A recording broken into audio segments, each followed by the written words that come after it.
Hello, everybody. Welcome to the podcast. In our Halloween series, we watched Halloween 3, the movie, Season of the Witch from 1982.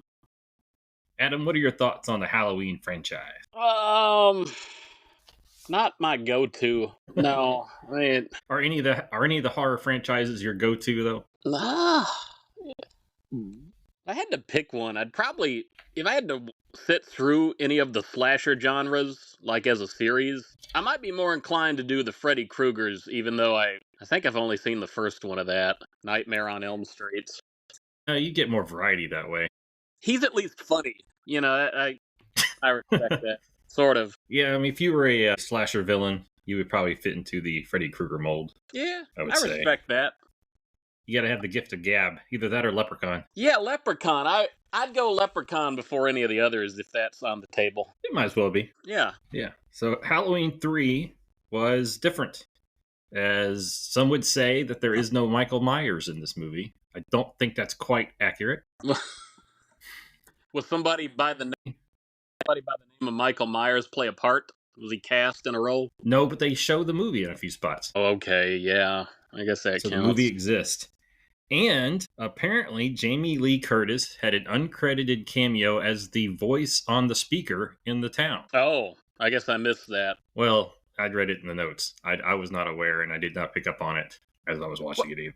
The name of the town, Santa something, California? What is it? Santa Mira. I'm guessing that's not real, but I'm guessing that's another movie reference to something else. It was. What was that movie? Which one was that? Oh, Invasion of the Body Snatchers. I've never seen the original. I've seen a couple of the remakes. And I guess this movie has similarities to some degree with the whole body snatcher concept. I feel like it's a stretch, but they claim it. The directors and the writers and things. I mean, you have the girl get replaced by the android at the end, but, you know, in the Body Snatchers, no one was an android. They actually got taken over. So if they had used her skin and filled it in with all the yellow ooze and the wires, then maybe I would feel like it's more Body Snatcher-ish. But I think the skin seems to be fake. I have no idea what happens in the last half of this movie for the most part. None of it makes a lot of sense. I like the setup pretty good. The first half with the mystery, and it starts as just a medical curiosity that the guy gets over enthusiastic with. And it has that kind of the medical doctor who wants to solve mysteries, which, you know, Dick Van Dyke did that, right? What was his show? I don't remember. Yeah, Diagnosis Murder. That's what it felt like. But you know, it gets much weirder, and I understand it less as it gets weirder. Yeah, it's quirky, that's for sure. It's a science fiction horror movie, which you just don't expect that from a Halloween movie. I'm okay with it. I mean, just as a concept. Now, they wanted to not do Michael Myers again, right? The John Carpenter who did the first one? Yeah, so John Carpenter and Deborah Hill owned the series, or they had the rights to it, I suppose, or created it. That's the word I'm looking for. They created it. And they said they would only come back if Michael Myers was not in the movie. Okay. And they almost killed the franchise with this one. So this movie is kind of got a cult following now, but it was hated when it came out because everyone was disappointed that Michael Myers wasn't in the movie. That's understandable. I get that. Yeah, I do. Their thought was Halloween series does not have to revolve around Michael Myers, and it could be a Twilight Zone type genre or a movie where every year you have a movie about Halloween, but they're all standalone. It's a fun idea. It would have gone direct to video pretty quickly, I think. Yeah. So they're kind of using the Halloween success in part 1 and 2 to get this anthology thing going on, and it just wasn't. It just didn't work. Now, the movie was profitable. Everyone just hated it, and they knew not to release another one. Michael Myers did return in Halloween 4, which was 6 years later. The Return of Michael Myers. You have to work that into the title. And that movie did pretty well. The irony is that in terms of the original Halloween series, part 4 was probably the last good one. So most people didn't like 5. Did it go past 5? The Michael Myers timeline has its own little multiverse going on. And they did make more movies that lost the numbers. It was like Resurrection or something like Endgame. I don't know. But there was quite a few movies that kind of like did a reboot. I don't know that any of them did great. Yeah, there was like a trilogy of sequels after the numbers, wasn't there? But then there was another trilogy that was. You And have then the there Rob was Zombie Rob. verse. That was No two one films. liked those. I Yeah. saw them. I didn't like them. It's like, oh goodness, they're free on Vudu or something. I can see why. Now, Rob Zombie is a very creative guy. I kind of appreciate some of his music, but he's not a director. I did kind of want to go see the Munsters reboot on Netflix. I don't think I ever sat down and watched that. Mm-hmm. A clean Rob Zombie movie. I What a needed to see that. concept. Yeah. Yeah, I know. But yeah, so Halloween 3, I think most people, if they watch it today, they're entertained by it. But again, Yeah. it is the black horse in the series. Mm-hmm. Now it's set up as this guy who we don't know who he is at the time, but Harry Grimbridge. He's carrying around the jack-o'-lantern Halloween mask, and he's being chased by some mystery guys in suits. And ultimately, he gets to the shop of a Walter Jones. Don't know when we got that name. A black guy who owns a gas station, basically. And he takes him to the hospital. And that's where he's placed under the care of Dr. Daniel Chalice or Callis. I never learned the doctor's name, even the main character. It's weird. I just didn't know if I was supposed to pay attention to that. Yeah, I'm not great with names in movies. Usually I get one or two. And I think they just called the guy Callis the whole movie. Okay. And I don't remember what his ex-wife calls him, other than a drunk. Slime, probably. Yeah. And Callis, he's a doctor. They imply he's an alcoholic. I don't know. I don't maybe. know that it's quite established. He drinks frequently, but I never see him inebriated. Maybe he's recovering. I mean, he drinks through the whole movie, but he's never compromised by it. If he's recovering, you wouldn't think he'd be doing that. That's the other thing. Yeah. So they try to establish that. I don't think it really works. The ex-wife is much less likable than he is. That's the truth. Of course, we don't know what he put her through, but still, she's a lot of work. Yeah. So quick to yell. And they got two kids, Bella and Willie, who are unimportant for the movie for the most part. For the most part, other than he's trying for them not to die at the end. It's worthwhile, sure. So Harry's taken to the hospital. He's clutching this mask. During the night, he's murdered by another suited guy who then, you could say, quote unquote, commits suicide in the parking lot afterwards by setting his car on fire. More to that. That's good. So the guys in suits. I was pretty underwhelmed with the physicality in this movie. Well, they didn't hire a choreographer, did they? I don't know. So these guys allegedly, or it's implied, that they have superhuman strength because they can crush your skull with their bare hands. But at no point does it look like they're applying any pressure. Robot man hands instead of bare. I'm sorry. They were actually they're not bare hands. Usually they have black gloves. Okay, black gloved robot man hands.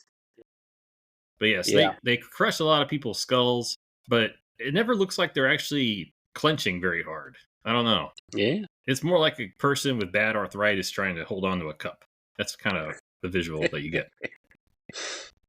But anyways, the next day when all the morgue and all the people that look at dead bodies in a hospital, all those people around, cops and stuff, and his daughter Ellie comes, and that's where she meets Daniel in a roundabout way. And ultimately, they decide to investigate the death. So, and Ellie's an interesting character in that she doesn't really do anything unlikable. She seems to be a pretty decent actress, but she is just a little off in this movie. You agree? Maybe by intention. Maybe that's the intent. Yeah, because basically within a few days, they hook up in a hotel room. And she doesn't seem all that concerned about her father at that point. So she's compartmentalizing. Maybe that's the best way of putting it. But Chally is the doctor. More so than being an alcoholic, I think he might be a sex addiction. Because they're like, I'm thinking of 3 women in particular. He gets some kind of friendly with, not in a professional way. Yeah, he's definitely an 80s guy. That's for sure. Do you think the audience cringed in the 80s when they watched this? No, but I think a lot of people snickered about it while watching on VHS tapes, most likely. Okay. Yeah, I don't even know if he's actually involved with these other people, but a flirting relationship with another nurse that works there, and then someone who works in the autopsy department, I suppose. Well, it's like, I thought it was the hospital, but one of those employees was doing forensic work, so I didn't understand why that was going on. I don't know if that was on site. Okay. Well, he never walks from like the hospital to there in the same scene. Who So picked up all the pieces of the car? That's what I want to know. I don't know, but there wasn't enough pieces of the car. What can you say? Okay. So they decide that something happened to Harry, and they, with his travel log, because he of course kept good notes, they decided that he had traveled to Santa Mira, California, to pick up his silver shamrock novelties Halloween mask that he sold in his gift shop type thing, and that something had to happen to him either there or after he left because he never I think made the appointment. I think it's a horrible idea if you run a Halloween store as your primary means of income, which seems to be what this guy did. Well, it works for Spirit Halloween. What can you say? They don't run all year, do they? Nope. No, you're right. Maybe he did. Maybe this guy didn't work all year. He works 2 months a year. Well, anyways, so Silver Shamrock has these 3 Halloween masks that you see the kids wearing in the whole movie. You hear the medley the whole movie. Where is that medley? Do do do do do do do do. London Bridge is falling down, falling down, falling down. Except it's not London Bridge. It's 8 more days till Halloween, Halloween, Halloween. 8 more days till Halloween, Silver Shamrock. And then the next time they play it, it's 7 more days till Halloween, Halloween, Halloween, and repeat. They don't do every day. I think they go from 8 to 2. Like, that's what I remember. Then it's 1 more day, then it's Halloween. Yeah. Well, so this movie takes place over a course of a week. So the guy originally dies, Harry, like on the Saturday, the week before Halloween, like the 22nd or something like that. Mm-hmm. And then, yeah, so they kind of work it down like a timer. It's the original 24. Dun dun dun dun dun. But anyways, they decide they need to go check out this factory, and they head out, and they kind of figure out along the way that this is an Irish town with an Irish factory. That should have been their first warning. Yes, because nothing says murder like the Irish. But we also find out that all the people they employ are not the Irish, if I understood that correctly. So everyone in the town understands that this guy, what's his name? Cochran? Connell Cochran owns the factory. He's basically put quote unquote life in the town, and apparently he hires people that are not tied to that. I don't know. He's running a legitimate business, but he's got something else going on. That's the part of the plot that's a little hard to remember or understand and completely follow. But apparently he's a witch, an Irish witch. The Celtic tradition, not Boston. And ultimately, to give away some of the plot, 3,000 years ago, they had the previous celebration of Samhain, if I heard that right. In the Ghostbusters, he's the guy with the big pumpkin head in the real Ghostbuster TV show. Maybe you saw that. Okay. I did not. All right. But I guess this is a pagan celebration of winter, celebrating winter. Mm-hmm. You sacrifice a bunch of children to do it, and that's his plan. And he's going about this plan because he stole a piece of Stonehenge, just one of the pieces. And apparently you can just put a few little dusty spots of it in anything, and it does some weird stuff. Yeah. And in this case, they're putting it in a microchip. Mm-hmm. And the microchip's on the back of all the masks. And on Halloween night, everyone's going to watch the original Halloween movie with Michael Myers. And then they're going to do a giveaway. And the giveaway is going to cause the microchip to go off, and it will fry the brain of the person in it. And then bugs and snakes will crawl out of the head and go kill the rest of everybody. I guess you could say that little Silver Shamrock TV jingle, it's a literal earworm. Yeah. And we see a couple of examples of the microchip doing what it does. There's another customer at the motel where Callus and Ellie are staying that accidentally misfires it because it had fallen off the mask. And she takes a shot to the mouth, and you see some weird bugs come out of her. I think a bee or something. Yeah, why I did think it it do was that? just one bee. Why did it do that? I don't know. Stonehenge. I Mystery of Stonehenge. Frying her face. I mean, that was very clear to me. When you mess with a microchip that's probably created by witches, I can see it frying your face, but... I mean, I guess it's the equivalent of a plague. All right. That's the closest thing I could think of. Because you don't get a bee out of the other people. You get, like, snakes and crickets. Guess it's different for everybody. Yeah, different for Maybe everyone. it releases what you are. Yeah, just like that. She was a busy bee, and the kid Yeah. was a cricket, whatever Okay, that is, sure. and a Yeah. snakes. Yeah, yeah. And I will say I enjoy the movie. I think Stonehenge doesn't quite fit in real well. Ugh.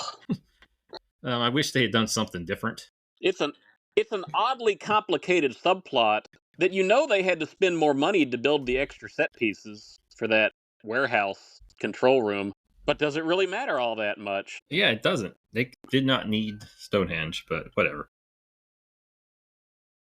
Ultimately, Ellie and Callus get kidnapped. She gets tied to a table, so we think. Callus runs around, frees himself from a situation where they were going to play, or basically they had him tied to a chair with a mask on, watching the marathon, or not watching the marathon, but watching the movie, and he was going to Hmm. go up with the big giveaway too. But he gets himself loose and free and gets her, and they kill all the, well, not all, but they kill a bunch of the androids in the room where Stonehenge is by turning on the jingle and dropping a box of the microchips down. This guy needs to work on his lean inventory. There's way too many masks left on the night before Halloween. I guess they're in business all year though, but I And they're mean, still making them? They're still making the mask on the tour like 2 days before. it's probably the agreement Walmart had back in the day, Kmart. Like, in order for them to carry your product, you had to guarantee that you would never run out of stock. So you'd have to build way more than you could even sell to your vendors. But he's got a plan with this chip. All right, I'll give you that. Like, I mean, the plan's over after Halloween because I think he has to do it on Halloween because like the planets aligned or something. Yeah, and it doesn't happen every year. It was just happening that year for the first time in very I think it long was three. time. Yeah, I think it was 3,000. Okay, that's yeah. And originally, in the original script, this guy's 3,000 years old. By the way, they took that out. I'd have to assume he is if he's doing all this with, you know. Yeah, I don't know. So, anyways, they escape and they run away in a car, and that's when it's revealed that Ellie is no longer Ellie, but they didn't turn her into an android, but they'd replaced her with an android. I guess as a Or backup plan. or was she an android all along? I don't think so. They went to bed together, but It's a possibility, but I don't think she says anything after he frees her from the table. no, I guess you're right. She just kind of goes along with whatever. It's as if she's in shock, which would make sense, and you don't really notice it until the end. And this is probably my favorite scene in the movie because all the other androids, when you get punched in the gut or they lose a limb, they tend to just be done. But she is like the Black Knight in Monty Python and the Holy Grail. She just Doesn't keeps give it coming up. back. It is a lot better the scene with her android as opposed to all the other androids. Yeah, and some of that is you get the feeling that her android's actually trying. Yeah. Yeah. You know, but that's a fun little scene, and again, probably my favorite scene in the movie, other than the final shot. So Dan's running around. He finally gets back to the original gas station with the black guy whose name I've already forgotten, and Yeah. he uses his phone to call the television stations and just pleads for them to not show the commercial. Don't show the commercial. I got no proof. Don't show the commercial. How does he make one call that would affect all three of the networks at the time? Is it just however the FCC, if that even existed? Was there one number you could call locally? I mean, I don't know how he figured out who to call to get the number of the person to call. He did though. It was convenient for the movie. Yeah. And we should note that he had already failed to get his own children to not wear the mask, as their mother had purchased them earlier. And he calls at the factory on one of the phones that does work, and his wife wants nothing to do with it because he's been standing him up the whole movie because he should have been there like 3 days ago to pick up the kids. And basically says, "You're a loser. Go kick rocks." So he's already got that on his mind. But yeah, he calls and he says, "I can't prove anything. I can't prove anything. But you gotta stop it. People are gonna die." And they probably figure, well, risk reward. If he's right, that's a problem. If he's wrong, oh well, the big giveaway didn't happen. So the first couple networks turned it off, but the third channel, and we don't know if it's ABC, NBC, or CBS. It doesn't look like they are. They want to turn it off, and he's pleading with them to stop as the movie fades. So we have to assume that at least a third of the United States died. Well, I don't know if it's nationwide though. We get a few cities, but most of them are further west of the Mississippi. Maybe there's a Dayton, Ohio. Well, I'm not sure how the time zones Well, work, but I believe this would have been national. remember they're all in California for the action, and the instructions are turn on your TV at 9 o'clock. So that's 9 o'clock Pacific time. Is everybody gonna be at home at midnight with TV on? I mean, it's a plot hole, Maybe they aired it earlier there. Pre-internet, What? 1982. They're just hoping that word doesn't get across the country. Goodness. All right. I don't think they thought that hard about it, but That's it's the problem if you don't think. But it is a different world because you see them turn it off, and you're watching it in 2025, and it'd been a while since I'd seen the movie, and I kind of forgot about the idea of networks. Yep. It's like, oh, he's got 2 more to go. Because this is one of those rare simulcasts where you're on all 3. And I question whether or not a toy company in this little dinky town in California could afford to do a nationwide broadcast on all 3 networks. At the same time. Yeah, I mean, maybe they put it on the credit card and they figured, well, we won't really have to pay when this is done. It's pretty insane. I would have thought they'd have to go with a UHF channel.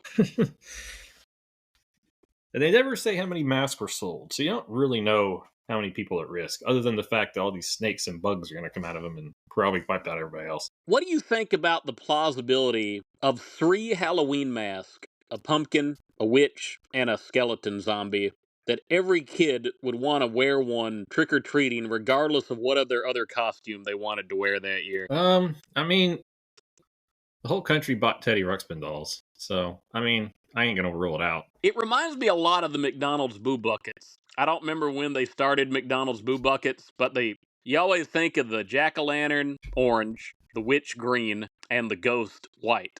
So it's really close here in Season of the Witch to matching that. Yeah, I'd be curious to know what came first. So which mask did you like best? Not the skeleton, because it just, you're not quite sure what it is. I feel like no real man would want to wear a witch mask. So the pumpkin is kind of cool, but again, I wish they would have had other things. Werewolves and vampires, leprechauns or something. That might have been fun. They were Irish. Yeah. They could have had 4-leaf clover mask for the little babies, little boys. Yeah. Oh, yeah. That would have kicked up the creep factor right there. Mm-hmm. Yeah. My understanding is that the witch and the skull they used other masks that were already made and modified, but the pumpkin mask they made for the movie, which is probably why it fits a little better. I like the pumpkin. I think the idea that which I kind of misremembered it. I was thinking that the mask kind of shrunk down and like smothered their head. That's not really what it did. Yeah, but it's not what it did. We had the chip just blow it in the back of the head. But I think it just fit better.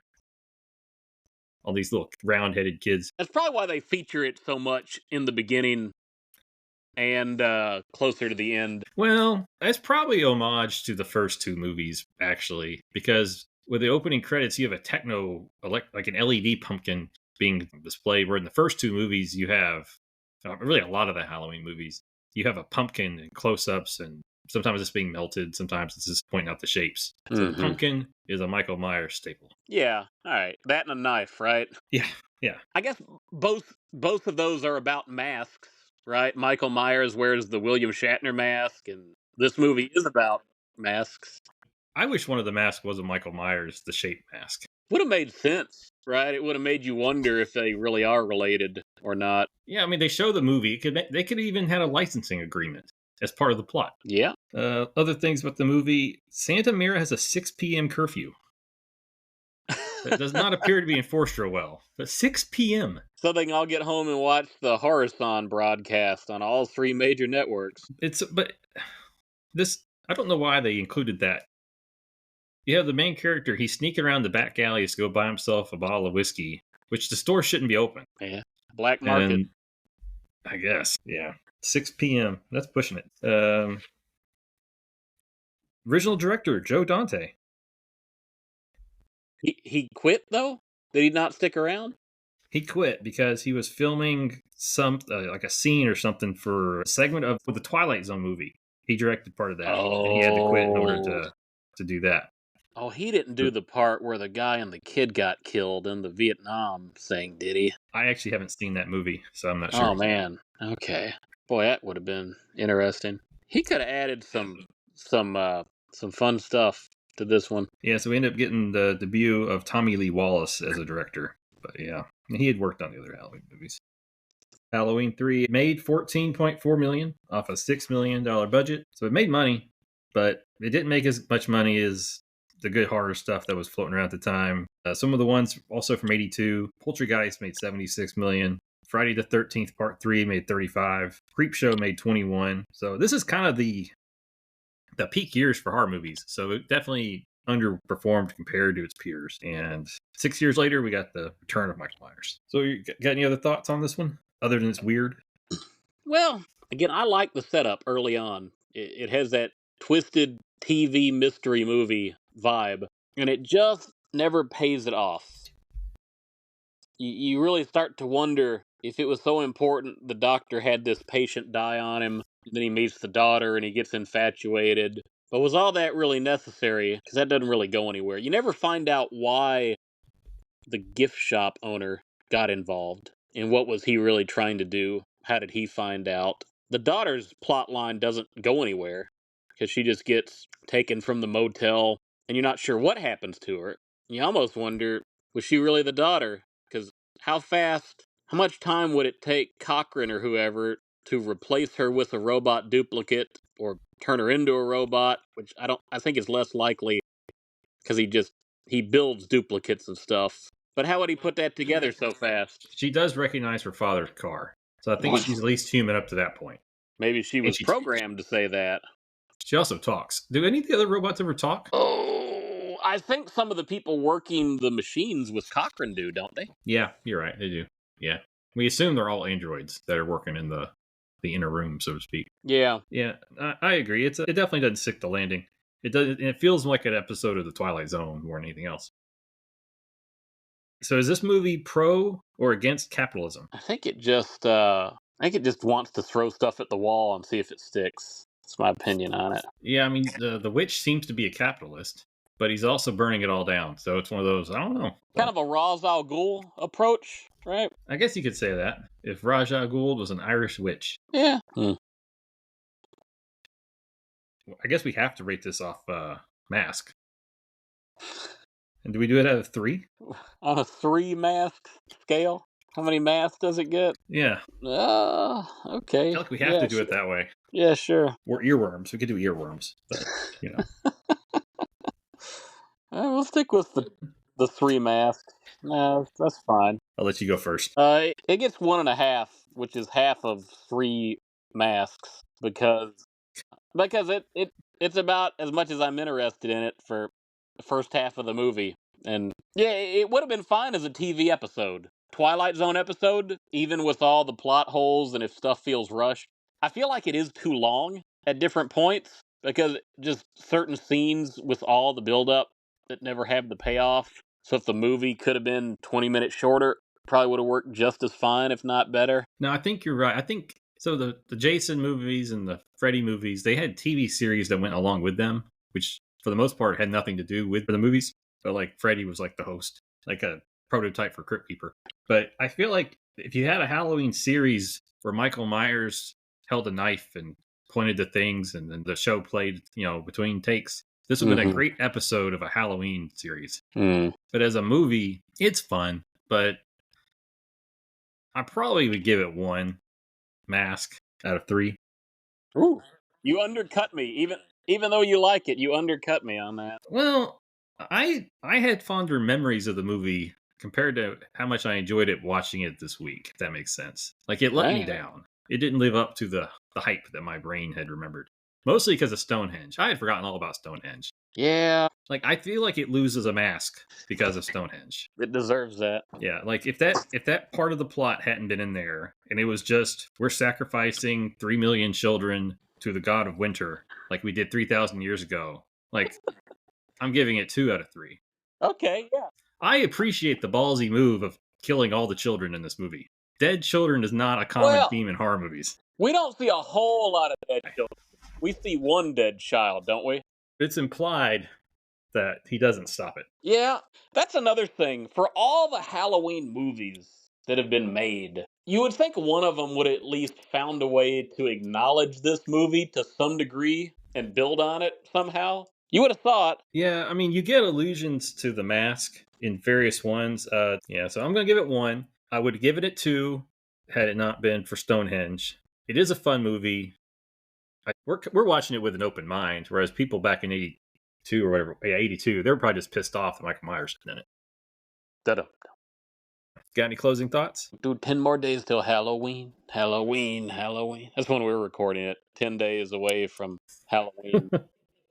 I really Yeah. do like some of the shots. I feel like they're kind of underrated. Just the kids going trick or treating in the twilight. It Oh seemed like that the movie probably should have been more of that somehow. Don't know how, but a movie where the trick or treaters are the real threat, kind of a Children of the Corn type thing. Yeah. no, it's interesting. It is a weird movie because you have the idea is all these children are going to die, and they're all peripheral. None of them are main characters. The closest would be Callus's kids, which are on screen for about 30 seconds. Yeah. And then the protagonist is a doctor who drinks frequently, running around a warehouse with a kid 20 years his younger at least, who he's Yeah. had relations with. Yeah. Who And might also be an android. We don't. yeah, and there's lots of really unimpressive androids in suits and Irish people. So it's like they threw all this stuff into a crock pot and just hope for the best. A stew. A witch's brew. Ah. Ah, there you go. There you go. That should have been the title of the movie instead of Season of the Witch. It should have been called Witch's Brew. I will say this. They probably should not have put the 3 in the title. It's okay if you want to establish a series that hasn't really formed yet into an anthology annual installment. But when you put the 3, when you number it like that, people assume there's direct continuity to the one before it, as opposed to just a contained cinematic universe. Yeah, but I think they were counting on that to get people into theater. I think they wanted to confuse people. Yeah. Well, I think that's been Halloween 3, Season of the Witch, the licensing of Michael Myers.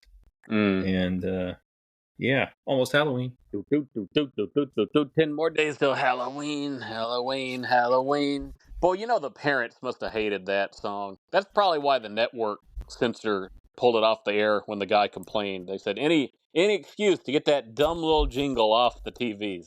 That's probably what happened. It drove Callus to drink a few times. No doubt. He's just trying to lay there, enjoying his time with his girl. And all the radio stations keep playing this little jingle. Got what he deserved. Yep. All right. Thanks, everybody. Bye-bye. Do, do, do, do, do, do, do.